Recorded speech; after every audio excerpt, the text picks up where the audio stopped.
खोलून आत कडी खोलून जाण्याचं सामर्थ्य याच्यामध्ये आणि सगळा भुसा ठेवलेला असतो तिथे सगळ्यांना आठवण करून देते. कडी दरवाजा खोलून आत जाऊन सगळ्यांना भुसा खायला देते. ही हंसा आहे, ही लाली आहे, ही सगळ्यात लाडाची आहे त्यामुळे सगळ्यात फटके जास्त ही खाते. हे लाडाचं बाळ आहे, आगाऊपणा ते वाया गेले त्यामुळे.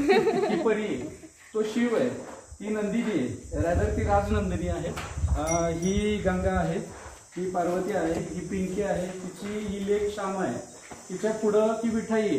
ती आपल्या पंढरपूरची यात्रा चालू होते ना, वारी चालू होते ना, त्यावेळेस ती आलेली, त्यामुळे तिचं नाव विठाई ठेवलंय आपण. ती स्लॉटरिंग हाऊसेसमधून सोडवलेली आहे.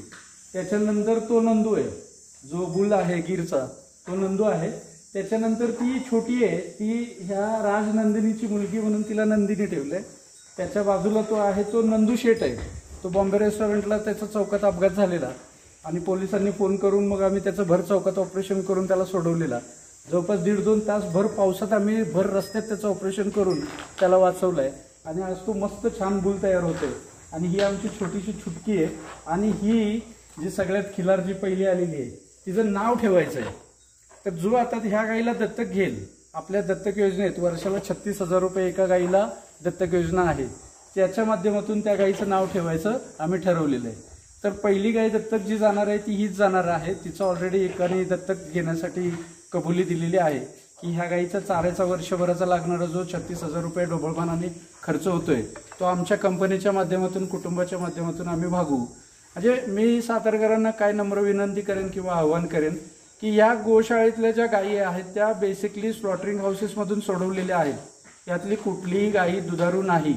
हे कार्य आम्ही पूर्णतः आमचं कुटुंब मिळवून सेवाभावानं करतो आणि हे कार्य एकट्या कोणाचं असू शकत नाही. रॅदर हे मी एकटा पार करू पण शकत नाही.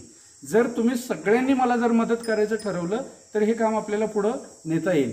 आज विश्व हिंदू परिषदेच्या माध्यमातून जे आपण गोरक्षणाचं काम करतोय त्या गोरक्षणाच्या कामाला जर गोसंवर्धनाची साथ दिली आणि जर समाजानं ह्या गोशाळेला आपलं म्हणायचं ठरवलं तर नक्कीच आपल्याला हे कार्य वाढवता येईल. आपले वाढदिवस, आपल्या लहान मुलांचे वाढदिवस, आपल्या आईवडिलांचे वाढदिवस, षष्ठपूर्ती काय म्हणतो आपण त्याला, 60 वर्षाच्या झाल्यावरती जी आपण करतो ती नक्की तुम्ही एन्जॉय करा. 100% तुम्ही एन्जॉय करा. पण गाईसाठी 1 दिवसाचा चारा तर नक्कीच देऊ शकतो आपण. वाढदिवसाला आपण आपल्या घरचे गहू तांदूळ गोशाळेवर देऊ शकतो, गूळ देऊ शकतो, डाळ देऊ शकतो. आणि सगळ्यात महत्त्वाचं म्हणजे जरी तुम्हाला काही द्यायचं नसलं तरी तुम्ही गोशाळेला भेट जरूर देऊ शकता.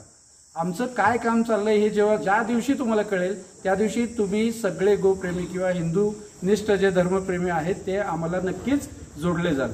आमची एवढीच अपेक्षा आहे. धन्यवाद.